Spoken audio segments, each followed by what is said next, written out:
আমাদের গ্রাম বাংলা মানেই গল্প, ঐতিহ্য আর রঙিন উৎসবের মেলবন্ধন। আর সেই ঐতিহ্যের সবচেয়ে জীবন্ত রূপ হলো গ্রামীণ মেলা। বছর ঘুরে আবারও এলো বৈশাখ, আর বৈশাখ মানেই বাংলার মাটিতে উৎসবের রং। আজ আমি চলে এসেছি বগুড়ার শিবগঞ্জের গাংনগরে, যেখানে বৈশাখ এলেই জমে ওঠে এক অন্যরকম প্রাণের মেলা। চারপাশে মানুষের ভিড়, লোকজ সংস্কৃতির ছোঁয়া, মন্ডা মিঠাইয়ের ঘ্রাণ আর নাগরদোলার হাসি, সব মিলিয়ে এ যেন এক টুকরো বাংলাদেশ।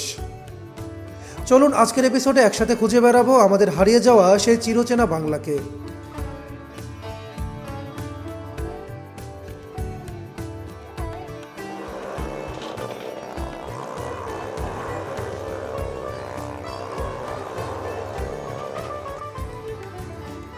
এই যে বরিশালের পদ্মার ইলিশ মামা।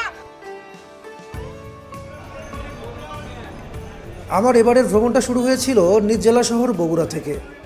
কেন জানি অনেকদিন হলোই গ্রামীণ পথে রেলযাত্রা করতে মন চাচ্ছিল, তাই এই সুযোগে একটা ছোট রেল ভ্রমণ হয়ে যাক। বগুড়ার সান্তার জংশন থেকে পঞ্চগড়ের পথে চলে এই ট্রেন। সংক্ষিপ্ত এক যাত্রাপথে দোলনচাপাকে বেছে নিয়েছি আজকের বাহন হিসেবে। একেবারে পরিমরি করে এসে ট্রেনটা ধরলাম, মানে 11:50 বের হয়েছি বাড়ি থেকে। 10 মিনিট লাগে হচ্ছে স্টেশনে আসতে, আর ট্রেনটা ছিল 11:50। ট্রেনটা 10 মিনিট লেট করছে বলে ট্রেনটা পাইছি। অ্যালার্ম টালার্ম মিস করে এই অবস্থা। এটা একটা ইন্টারসিটি ট্রেন, তবে লোকাল ইন্টারসিটি, মানে বগুড়া থেকে পঞ্চগড়, ঢাকা কানেক্টেড কোনো ট্রেন না। এই জন্য ওইরকম ফ্যাসিলিটি কিন্তু এখানে পাওয়া যাবে না।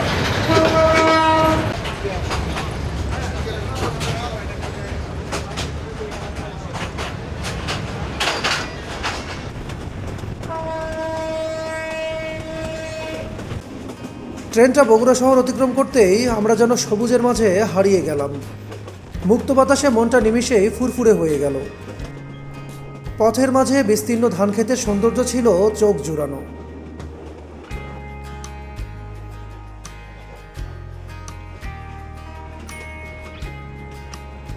পথে একটা লোকাল কমিউটার ট্রেন দেখলাম আমাদের জন্য ক্রসিংয়ে আটকে এমন চমৎকার এক জায়গায় বিশ্রাম করছে।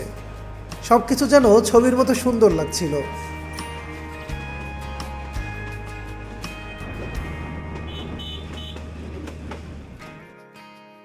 এর মাঝে চোখের পলকে কখন যে আমরা সোনাতলা স্টেশনে ঢুকে পড়লাম বুঝতেই পারিনি।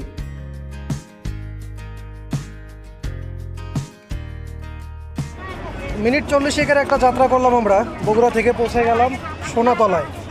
খুবই কমফোর্টেবল একটা জার্নি ছিল এবং পল্লী বাংলার অপার সৌন্দর্য উপভোগ করতে করতে চলে এলাম।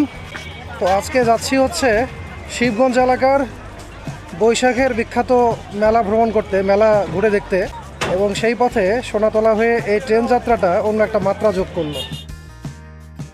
সোনাতলা গাইবান্ধা সীমান্তের দিকে আমাদের বগুড়ার শেষ উপজেলা। আজকে আমরা 400 বছরের প্রাচীন গাংনগরের যে মেলা দেখতে যাচ্ছি, এখান থেকে সেটা বেশ কাছেই। গাংনগর মেলা তো অনেক আগের ঐতিহ্যবাহী বিখ্যাত মেলা। তো আমাদের এই এলাকার একটা রীতি হয়ে গেছে, কোনো একটা বিখ্যাত মেলার আশেপাশে ওই মেলার দিন দেখা যায় মেলা ভেঙে আশেপাশের কয়েকটা গ্রামে মেলা হয়। তো বড়িহাট হচ্ছে তেমনই একটা জায়গা। বড়িহাট আমার পথে পড়বে, এখান থেকে গাংনগর প্রায় 11-12 কিলোমিটারের মতো, আর বড়িহাট হচ্ছে মধ্যবর্তী জায়গায় পড়ে।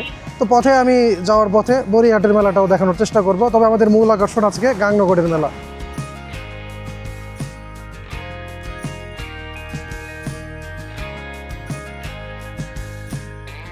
স্টেশন থেকে সোনাতলা বাজারে আসার জন্য কোনো অটো কিংবা ভ্যান কিছুই পেলাম না। এতে একটা জিনিস ভালোই হলো, এই আধা কিলোমিটার রাস্তা হেঁটে হেঁটে আসলাম, সোনাতলাটা একটু হলো এক্সপ্লোর করা হলো। আমরা এখান থেকে এখন একটা অটো নিয়ে যাব হচ্ছে বড়িয়াহাটের দিকে। ভাইয়া, বড়িয়াহাটের অটো কই পাবো? সামনেই পাবো? ওকে, ঠিক আছে, দেখি সামনের দিকে যাই। আজকে মেলার কারণে স্টেশনে নাকি গাড়ি ঘোড়া অনেক কম, সবাই মেলা করতে চলে গেছে। আমাদের এই দিকে দেখা যায় যে মেলা টেলা হইলে আশেপাশের কয়েক গ্রাম মিলে সেই সমারোহ পড়ে যায় মেলায়।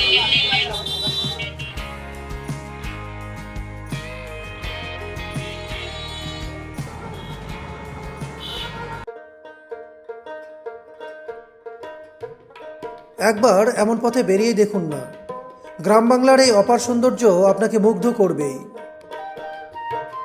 দুপাশের দৃশ্য দেখতে দেখতে আমরা ঢুকে পড়লাম মহাস্থানগড়ের উপজেলা শিবগঞ্জ। আমরা পৌঁছে গেলাম বড়িয়াহাট। এটা হচ্ছে বড়িয়াহাটের বাজার। এখান থেকেই মূলত মেলার সমারোহ শুরু হয়ে গেছে। তবে মূল মেলাটা এখান থেকে নাকি 250 মিটার সামনে লেগেছে।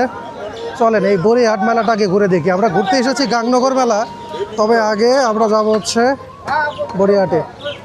কি মেলার জন্য কি যাওয়া হয়েছে নাকি? কত করে কেজি বিক্রি করতেছেন? 700। আচ্ছা থাকেন, এইদিকে তো রাস্তা নাকি? ধন্যবাদ। মেলার ভেতরে এখানে স্বাগতম জানানোর জন্য ঐরাবত। ও বাবা, হে আল্লাহ। দেখি আমি আগে ভিতরে যাই। ঐরাবত থেকে সাবধান এসব জায়গায়। এখানে ঐরাবত মেইনলি চাঁদাবাজির কাজেই ব্যবহার করা হয়। এই যে দেখেন শুরুতেই কিছু দোকানপাট দেখা যাচ্ছে, এই পাশেও দোকান, এবং মেলাতে লোকজন আসা শুরু করে দিয়েছে। এখন 1:30টার মতো বাজে। প্রথমেই এই টমটমগুলো দেখে নস্টালজিক হয়ে যাচ্ছি। ছোটোবেলায় যখন বৈশাখী মেলায় যাইতাম তখন আমার জন্য, তারপর আরেকটু বড় হলে ছোটো বোনের জন্য এই টমটম কিনতাম। তারপরে ওই পাশে কিছু গাড়ি দেখা যাচ্ছে, এই গাড়িগুলো কিনতাম। একটা নস্টালজিয়ার ব্যাপার। বৈশাখ মেলা, এইসব টমটম, এই গাড়ি, এরকম আমেজ ছাড়া যেন জমেই না। ওকে, আমরা আরেকটু সামনে ঘুরে ফিরে দেখি। বাহ, এইগুলো হচ্ছে বড় সাইজের কাঠের গাড়ি। আমাদের সময় তো এইরকম ছিল না, এখন তো আরও আপডেট হয়ে গেছে।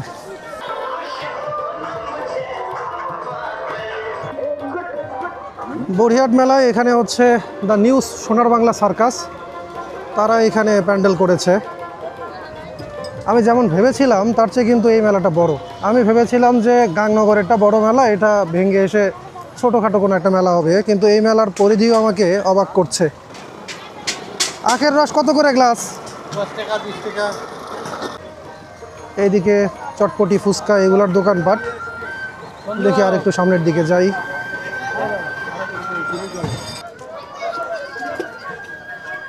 এখানে মোটর সাইকেল ও প্রাইভেট কার খেলা প্রদর্শনীর কেন্দ্র দেখা যাচ্ছে। টিকিট কত করে? 30 টাকা। 30 টাকা। পরের শো কয়টায়?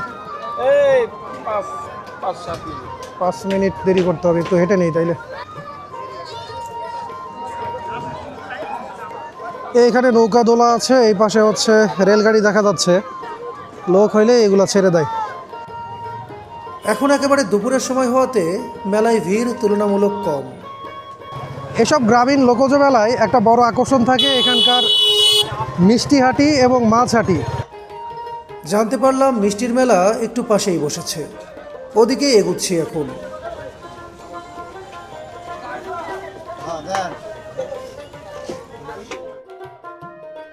মেলার এই পাশটায় চারপাশে কেমন উৎসবের আমেজ। দূর দূরান্ত থেকে মানুষ ছুটে আসে এই মেলায়, শুধু কেনাকাটার জন্য নয়, বরং এই মিলন মেলার আনন্দ ভাগাভাগি করার জন্য। কেমন আছেন দাদা? ভালো ভালো আছে। হ্যাঁ আছি ভালো। মেলা জমতেছে কেমন? টুকটাক, মানে খুব চাপ নাই। লোক তো হবে বিকেলের দিকে না? বিকেলের দিকে দেখা যায়, এখন তো চাপ নাই থাকা। দাদা জিলাপি কত করে যাচ্ছে? দাদা 120 টাকা কেজি। গুড়ের জিলাপি কত করে? 120 টাকা, সিমিটো 120 টাকা। একই দাম না? হ্যাঁ একই দাম। এই মাছগুলো কত করে কেজি ভাই? এই মাছগুলো হচ্ছে 300 টাকা কেজি। একটা মাছের ওজন কেমন হয়? 2.5 কেজি আছে, 2 কেজি 2.5 কেজি করে ওজন হয় একটা মাছের। মেলার বড় আকর্ষণ মাছ। কয়টা মাছ কিনছো? এই গুলি করে আমাকে মেরে ফেলে দিও না এখন। আমরা এখন চলে এলাম গাংনগর মেলার মাছহাটিতে। এই মাছটা তো বড় দেখা যাচ্ছে। ও ভুল বলছি, বড়িয়াহাটে। হ্যাঁ বড়িয়াহাটের মাছহাটিতে। এটা কি কাতলা মাছ নাকি? কয় কেজি হবে এটা? এটা 10 কেজি। 10.5 কত করে কেজি বিক্রি করতেছেন? 1400 টাকা কেজি যাচ্ছে। এটা হচ্ছে 10.5 কেজি, আর এটা হচ্ছে 8 কেজি কাতলা মাছ। মধু।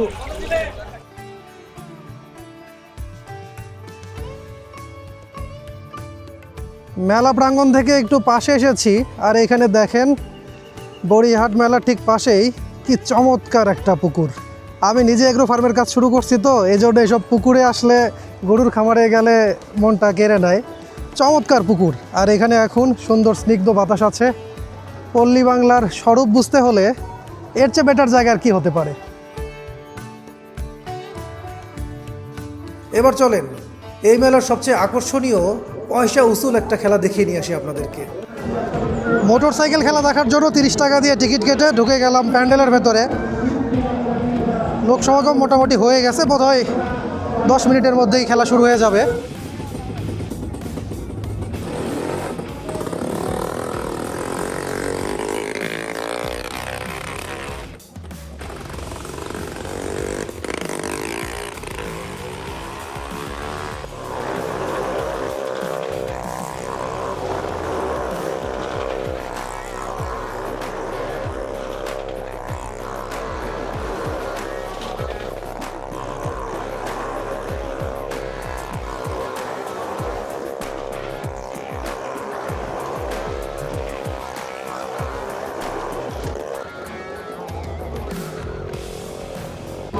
ভয়ানক খেলা ভাই, গ্যালারিতে দাঁড়ায় থেকে যে দেখি তখনই মনে করেন পিলে চমকে যায়। মনে হয় যদি কোনোভাবে ছটকে এসে গায়ে লাগে, এটা মনে করেন ভাই কী যে হবে আল্লাহ পাক ভালো জানেন। আর ওনারা কি দক্ষতার সাথে কখন উপরে পা তুলে কখনো শুয়ে থেকে নানা কসরত করে তারা খেলা দেখান। ভিডিও করতে করতে হাঁপায় যাচ্ছিলাম, কিন্তু উনি খেলা দেখাতে হাঁপায় যাচ্ছিল না। জানতে পারলাম খেলা এখনও শেষ হয় নাই, এখন নাকি কার খেলা দেখানো হবে।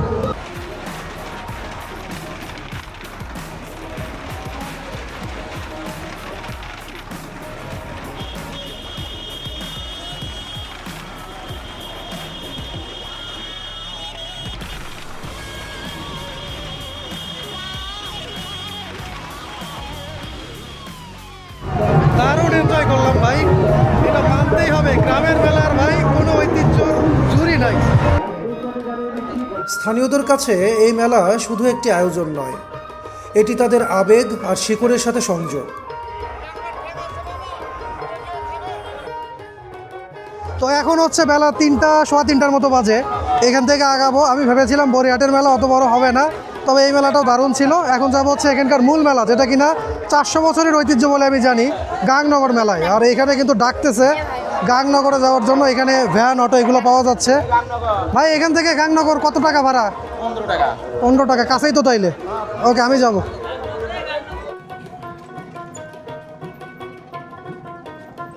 স্থানীয়দের কাছে এই মেলা শুধু একটি আয়োজন নয়, এটি তাদের আবেগ আর শিকড়ের সাথে সংযোগ।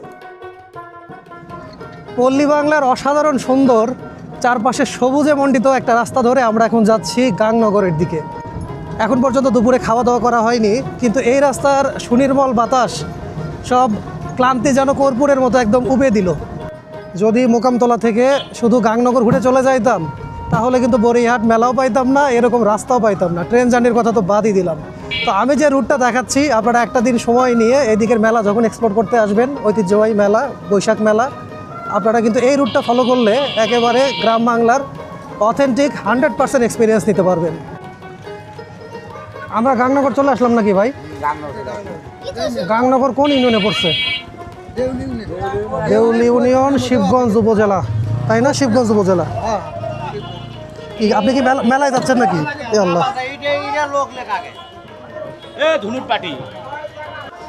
বরিহাট থেকে 20-25 মিনিটের মতো সময় লেগেছে। দারুণ একটা রাইড এনজয় করতে করতে চলে এলাম আমরা এখন গাংনগরে। এটাই তো গাংনগর বাজার, আর মেলা হচ্ছে পেছনে। আচ্ছা, এই যে দেখতে পাচ্ছেন সব হচ্ছে মেলার লোকজন, মেলায় যাচ্ছে আসতেছে। তো চলেন আমরা মেলার দিকে আগাইতে থাকি। এখন আমরা এক্সপ্লোর করব ঐতিহ্যবাহী গাংনগরের মেলা। আর এখানে আপনারা যারা হাইওয়ে আসতে চান বগুড়া থেকে, তারা নামবেন হচ্ছে রহবলে। রহবল থেকে এই জায়গাটা কাছে। প্রতি বছর এই সময়টাকে ঘিরে থাকে অনেক অপেক্ষা আর আনন্দ। বাহ, নস্টালজিয়ার সেই কাঠের খেলনার দোকান মেলার একদম সামনেই। এই মেলার সবচেয়ে বড় আকর্ষণ হলো লোকজ ঐতিহ্যের ছোঁয়া। মেলায় ছোট বড় সবার জন্য আছে নানান বিনোদনের ব্যবস্থা। নাগরদোলা, খেলনা ট্রেন, আর সাথে মোটরসাইকেল খেলা ও সার্কাসের আয়োজন।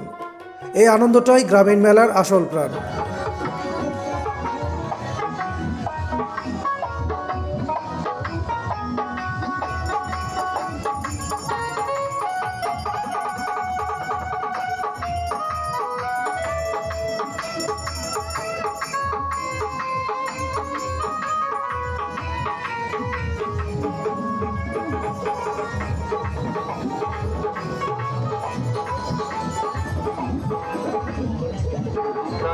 ছোট্ট ছেলে মেয়েকে ছোট্টবেলায় স্কুলে পাঠাবেন, পাঠশালাতে পাঠাবেন, লেখাপড়া শেখাবেন। এখন বেলা বাজে 3:30টার মতো। গাংনগর মেলা কিন্তু একেবারে পুরোপুরি জমে উঠেছে বলতে গেলে। আর এই মেলাতে ভাই অন ক্যামেরা কথা বলার কোনো উপায় পাচ্ছি না, চারপাশে এত সাউন্ড বক্স বাজতেছে আর মাইকিং হচ্ছে।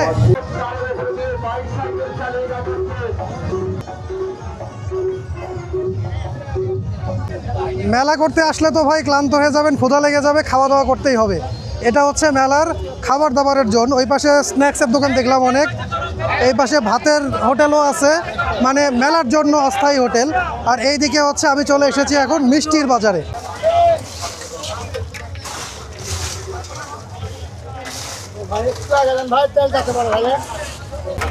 এইখানে হচ্ছে একটা মিষ্টির দোকানে এলাম। এগুলাকে কি বলে, বালিশ মিষ্টি নাকি? বালিশ মিষ্টি, এই যে লাভ মিষ্টি, এই যে মাছ মিষ্টি, বড় মিষ্টি।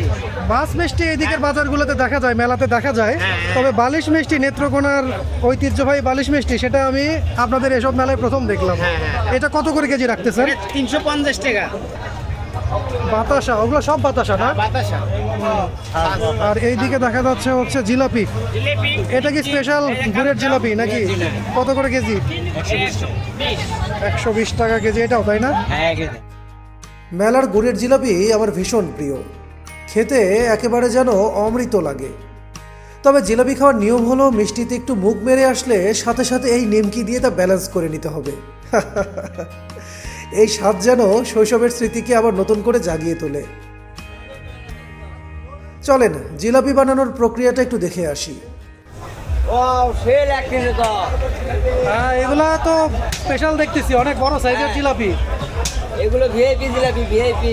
সেটাই দেখতেছি। মেলার কি প্রধান আকর্ষণ এইগুলা মিষ্টির দোকানে? প্রধান আকর্ষণ এগুলো জিলাপি। হাইড্রোস দিচ্ছেন নাকি আবার? না না, হাইড্রোস কেন দিল? এই পাশে গরম গরম জিলাপি তৈরির কাজ চলছে। আর এই যে শিরা দেখেন, রস রস।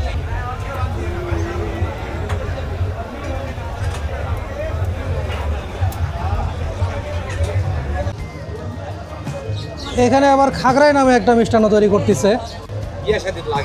বিয়ে শাদিতে লাগে আর মেলার স্পেশালিটি কিন্তু এগুলো, যে এই মিষ্টান্নটা।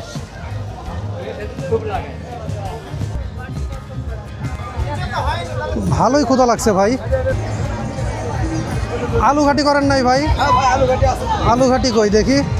আমাদের বগুড়ার ঐতিহ্যবাহী আলু ঘাটির দোকান। কিন্তু এটা তো শেষের দিকে, দেখি কোথাও ভালো আলু ঘাটি পাওয়া গেলে সেখানে খাবো। আর এখন খাইতে গেলে মেলার এই সময় ওটা মিস করে ফেলবো, কিছুক্ষণ আগে ঘুরে নেই। হাতে থাকবে বড় মাছ আর প্যাকেটে বাহারি মিষ্টি। এছাড়া আজকে বাড়িতে ফিরলে এ এলাকার লোকের খবর আছে ভাই।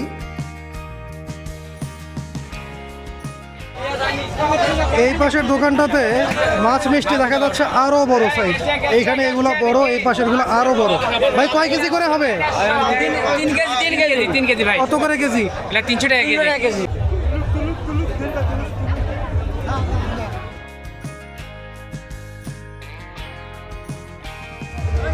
মেলায় মিষ্টির বাজার বেশ জমে উঠেছে।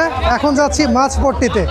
এই মাছ হচ্ছে চিরায়ত গ্রাম বাংলার এই দিকের মেলাগুলোতে একটা সিগনেচার আইটেম। মাছকে কেন্দ্র করেও বড় বড় মেলা হয়। আমাদের ওই দিকের পোড়াদহ মেলা, সেটা ভাই মানুষ চেনেই মাছের মেলা হিসেবে। আর এই যে এই দিকে হচ্ছে মাছের পট্টি বসেছে। মেলা কেমন এনজয় করতেছেন? আলহামদুলিল্লাহ ভালো। বরিশালের দিকে হয় এরকম মেলা? এরকম হয় না। উত্তরবঙ্গের কিন্তু এই মেলাগুলো খুব ঐতিহ্যবাহী। জি জি। এই বাবু, তোমার নাম কি? বলো। কেমন লাগতেছে মেলা? তো ভালো। আচ্ছা, মাছ কেনেন নাই? না, এখনো কিনি নাই। মাছ তো কিনতে হবে, অপেক্ষা করতেছেন দাম কমার? জি। আচ্ছা ঠিক আছে, আমি মাছ হাটের দিকে একটু আগাই। ঠিক আছে।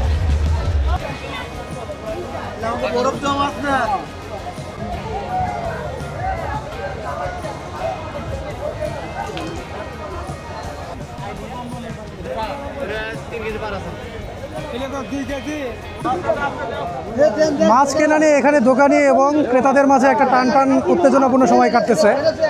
বেলা গড়ায় আসতেছে, মাছ তো কিনতে হবে না? সবাই দাম কমার অপেক্ষায় বসেছিল, এখন তো কিনে ফেলতে হবে। আমার কোনো চাপ নেই, দূর থেকে আসছি এইখানে, আমি শুধু এনজয় করে যাব মাছের বাজার।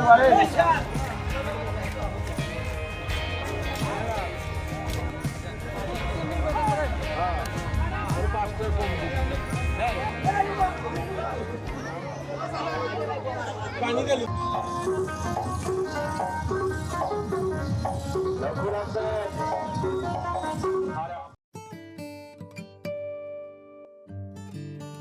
ড্রোন একটু উপরে উঠানোর পরেই দেখলাম যে মেলার পাশেই সুন্দর বিস্তীর্ণ সবুজ প্রান্তর, মাঝখান দিয়ে একটা মাটির রাস্তা। তো তখনই প্ল্যান করেছিলাম যে মেলা দেখা শেষে বিকেলের সময়টা আমি মেলার ওই মানে ঘিঞ্জি পরিবেশে না কাটায়ে মুক্ত পরিবেশে কাটাবো। এইদিকে আসছিলাম, এখানে একটু ড্রোন ফ্লাই করলাম। আর এই যে পিচ্ছি অনেকগুলো বাচ্চার সাথে দেখা হয়ে গেল। বর্ষাকালে যখন বৃষ্টি হয় তখন পিচ্ছি রয়ে যায়। মজা হয় এসব রাস্তায় বর্ষাকালে? কি ধরনের মজা? বৃষ্টির সময় আদনি একটু খেলি, দৌড়াদৌড়ি। কিন্তু যাতায়াতে তো সমস্যা হয়ে যায়। না, মানুষের যা সমস্যা হয়। শুধু যে মেলা দেখে চলে যাবেন সেটা না, আপনার অভিজ্ঞতার ঝুলিতে গ্রামের এরকম অপার সৌন্দর্যের একটা ছোঁয়া লাগিয়ে নিয়ে যেতে পারবেন।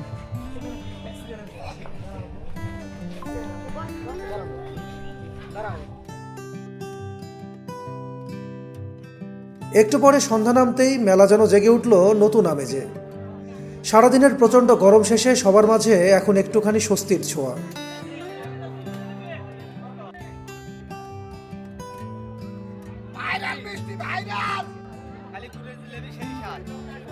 কাংনগরের বৈশাখী মেলা এই মুহূর্তে একদম জমে গেছে। বিকেলটা গ্রামের দিকে কাটায়, আবার সন্ধ্যাবেলা চলে এসেছি বৈশাখী মেলায়। এইসব মেলায় সন্ধ্যার পরে অন্যরকম একটা আমেজ জেগে ওঠে। এই যে বরিশালের পদ্মার ইলিশ মামা, কে খাবে রে মধুপুর, কে খাবে না, কে পাবে না, তা হবে না, তা হবে না।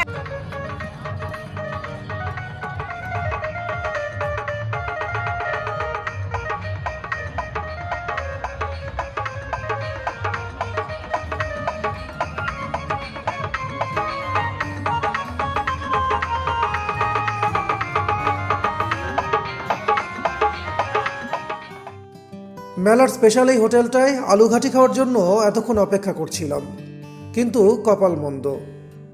দুপুর থেকে শুরু করে আজকে মেলাতে ঘোরাফেরা করছি, এখন পর্যন্ত ঘুরতে ঘুরতে প্রপার লাঞ্চ করাই হয়নি। একটা দোকানে আলুঘাটি খাবো বলে ওয়েট করতেছিলাম, ওদের দুপুরের খাবার শেষ হয়ে গিয়েছিল। ভেবেছিলাম রাতের খাবারটা ধরতে পারবো, এখন 7:30 বেজে গেছে, রাতের খাবার এখনও আসে নাই। এদিকে সোনাতলা থেকে আমার ট্রেনে বগুড়া ফেরার প্ল্যান। সেই ট্রেনটা হচ্ছে 8:50 নাগাদ সোনাতলা থেকে বগুড়ার দিকে যায়, করতোয়া এক্সপ্রেস।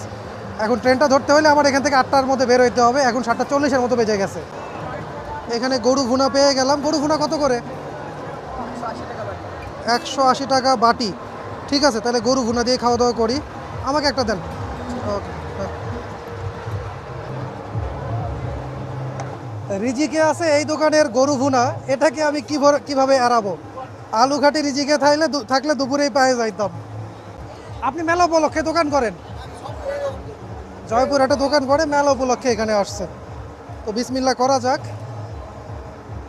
এখানে গরম করে দিছে, বেশ হাতে লাগতেছে গরমটা। বিসমিল্লাহির রহমানির রহিম।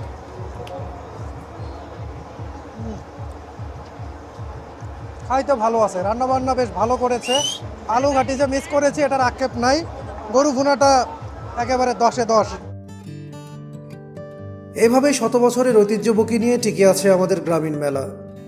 আধুনিকতার ছোঁয়ার মধ্যেও এই মেলাগুলো স্মরণ করিয়ে দেয় আমাদের বাঙালিয়ানা পরিচয়। আজকের মতো এখানেই শেষ করছি, আবার দেখা হবে নতুন কোনো গল্প নিয়ে।